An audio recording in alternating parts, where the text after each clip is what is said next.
Hi everyone, welcome to the study of Colossians chapter 1. So last time we did a brief a review of the whole of Colossians. Today we'll be focusing on Colossians chapter 1. We'll be picking few keywords from the whole chapter. So as we all know, Paul is writing this epistle to the house church in Colossae while he was in his home imprisonment in Rome while he was awaiting his trial before Caesar. So, as we all know, Paul has never seen this church in person. He has only heard about this church through a man called Epaphras, who had come to visit him while he was in his home imprisonment. So, how does Paul know Epaphras? So, Paul had ministered in Ephesus for almost 3 years, and this man called Epaphras had heard gospel. He was a native of Colossae, and he heard the gospel from Paul. God transformed him, and then he went back to his hometown and he planted this church. So Paul is mainly writing this letter in order to address the heresy that was going on, or that was heresy that was creeping in or infiltrating the Colossian church at that time. And I truly believe this is so applicable in our present day world. So Colossians chapter 1 can be divided into four parts. Verse 1 to 2 is Paul's greetings and salutation. Verse 3 to 14 is Paul's thanksgiving and prayer. Verse 15 to 23, we can see the preeminence of Christ being mentioned. And verse 24 to 29 is Paul's ministry to the church. So coming to verse 1, let's read. Paul, an apostle of Christ Jesus by the will of God, and Timothy, our brother, to the saints and faithful brothers in Christ at Colossae. Grace to you and peace from God our Father. So this is his usual style of writing. He would introduce himself as Paul, an apostle of Christ. An apostle is someone who is been commissioned, been sent by God, authorized by God to be God's representative. So he says, Paul, an apostle of Christ Jesus, by the will of God, and Timothy, our brother. So he mentions about Timothy here. Timothy was an honored companion of Paul, but though his joining in the salutation, it is understood that he is not actually composing, or he's not composing this epistle in any manner. He could be a scribe who helped Paul to write the writings. Okay, so and then it says to the saints and faithful brothers in Christ at Colossae. So here Paul is addressing the believers as saints and faithful brethren. So any Christian who has accepted the finished work of the cross is a saint. So we are all made saints through Christ Jesus. We are all made holy through Christ Jesus. The word is hagios. So, verse 3 to 8, we see Paul's prayer for the church at Colossae. He says, we always thank God, the Father of our Lord Jesus Christ, when we pray for you, since we heard of your faith in Christ Jesus and of the love that you have for all the saints. So, in any of the Pauline epistles, we see that Paul always mentions that he's praying for that particular church. He's praying for the saints because he always has a habit of constantly interceding for the saints. So, he's commending the church at Colossae. What is he commending? He says that he has heard about their faith in Christ Jesus. So it didn't stop with that. He says he has heard about their love for all the saints. So it is vertical relationship producing horizontal relationship. He's heard about their faith in Christ Jesus. He's heard about the love that they have for all the saints. And thirdly, he's heard about them bearing fruit by hearing the gospel, and not only bearing, but they're also increasing in bearing their fruit. So Paul is commending them also for their love in the Spirit. Verse 9 to 14, Paul is continuing on the topic of prayer, and it says, so from the day we heard, we have not ceased to pray for you. So remember, Paul has never seen this church, but look at the love and concern that this man has for the church, for the saints. He says, so what is Paul exactly praying for? What is he praying for the church at Colossae? So as we read, we can see he's asking that you may be filled with the knowledge of his will in all spiritual wisdom and understanding.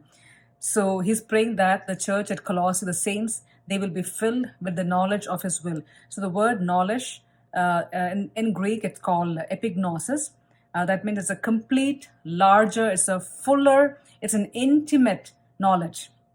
It is an experiential knowledge that comes through an intimate relationship. The same passage from verses 9 to 14, we would see that Paul is giving thanks to the Lord for some reasons. So why is he thanking the Lord? Because he's thanking the Lord because God has delivered them from the domain of darkness and transferred them into the kingdom of his beloved Son. So the word transferred carries a very significant meaning. In those days, when a country conquers another country or another empire, so the custom was to take the entire population of the defeated empire and transfer them to the conqueror's land. So they would entirely transfer them and bring them to the conqueror's land. So that's that's the same sense of what's been applied here. So we were once in the kingdom of darkness. And through Christ, through what Christ did on the cross, we are transferred completely from the kingdom of darkness into the kingdom of light. So the last portion of the scripture, it says, in whom we have redemption and forgiveness of sins. So the word redemption and forgiveness carries a very significant meaning. That means once we were bound in sin, we were bound by chains of sin, but because of what Christ has done on the cross of Calvary, he has paid the price to redeem us, completely redeem us. And the word forgiveness, that means as if he has cancelled our debt, he has forgiven us completely, as if we have never ever committed that particular sin. So he has transferred us from the kingdom of darkness and has completely brought us into the kingdom of light. Verse 15 to 23 speaks about the preeminence of Christ. So I had mentioned earlier about the heresy that was going on. Because they believed that Jesus was lesser than God, they believed a higher knowledge is required for salvation. That means they believed that Jesus was not enough for salvation. So as we read verses 15, it says, he, that means Jesus Christ, is the image of invisible God, the firstborn of all creation. So Paul is trying to debunk all the heretical beliefs. Paul is trying to hammer in the fact that Jesus is preeminent over everything. So he's saying he, or Jesus Christ, is the image of the invisible God, the firstborn of all creation. Now the word image of the invisible God means the exact likeness of an unseen God. It's like a mirror-like representation. The Greek word for image is eikon. So in olden days, when the soldiers used to write letters to their family members, they would often include an eikon or an image or a portrait of themselves in the letter. Mostly it would be drawn by an artist or a painter or someone. So just to show that this is how they look like. Jesus is the portrait, or he is the eikon, or he is the image of God the Father. That means if you see Jesus, you have seen the Father. In John 49, it says, Jesus answered, don't you know me, Philip? Even after I have been among you for such a long time, anyone who has seen me has seen the Father. How can you say, show us the Father? In Hebrews 1:3, it says, the Son is the radiance of glory of God and the exact representation of his being, sustaining all things by his powerful word. So there are many scriptures that say that Jesus is the image or the exact representation or the exact likeness of God. So it's not just in resemblance, it's not just in likeness, but also in manifestations. That means you can see the characters, all the attributes what God carries is found in Jesus. So in likeness and in manifestation, Jesus is the image of the invisible God. So we see that Paul is bringing out the preeminence of Christ by saying that he is the image of the invisible God. That means the exact likeness of God, his exact representation of God. And then he goes on to say that he's a firstborn of all creation. Now, the word firstborn, in Greek, it is the word protokos. That means mostly it means first in rank, and sometimes it would mean first in chronological time. Now, the firstborn was not necessarily the oldest child or the firstborn child, but it also means the priority or the rank given to that particular person. Now, we all know that Joseph had two sons. The oldest son's name was Manasseh, and the second son's name was Ephraim. But as you read in Jeremiah, Jeremiah says that God talks about Ephraim, that Ephraim is my firstborn. Okay, that means God has taken the second born son and he has moved him up. He has given him rank. He has moved him up. He's elevated him in status to be number one. So even in David's case, we see that David was the seventh one in the family. But you know what? God calls him as the firstborn of all kings. The firstborn of all creation For by him all things were created, in heaven and on earth, visible and invisible, whether thrones or dominions or rulers or authorities. All things were created through him and for him. Notice the word all. The word all, A-L-L, keeps repeating throughout the scriptures. That means Christ is preeminent over every single thing, whether in heaven or in earth, whether it is invisible or visible, whether it's a ruler, whether it's a principality, whether it's power. Christ is preeminent over every single thing. Verse 17 reads, and he is before all things. Notice the word all. And in him all things hold together. The word hold means to hold together firmly so that the parts form a united mass. So I just want to encourage you, if you feel that your life is in pieces, I want to encourage you that Jesus can put it all together. He's the one who's holding. He's like a glue, the gel that holds everything together. Paul goes on to say that Christ is not only the holder of all things, but he's the head of the body, that is the church. So as you all know, the body cannot function without the head, because the head controls, it leads, it guides, it controls the entire action of the body.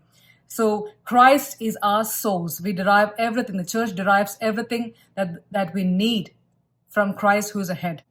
Verse 18 continues to say that Jesus is not only the head of the church, but is also the beginning and is the firstborn from the dead. Jesus is not just the portrait of God, not just the image of God, but the fullness of God. The word for fullness is plero. That means completeness.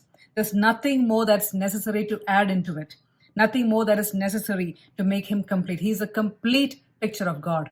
So to summarize, Jesus is the invisible image of God.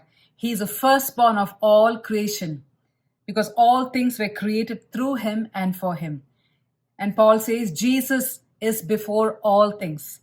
Jesus is a holder of all things. And then Paul says Jesus is the head of the body, that is the church. He is the beginning. He is the firstborn of the dead. He's the firstborn of all creation.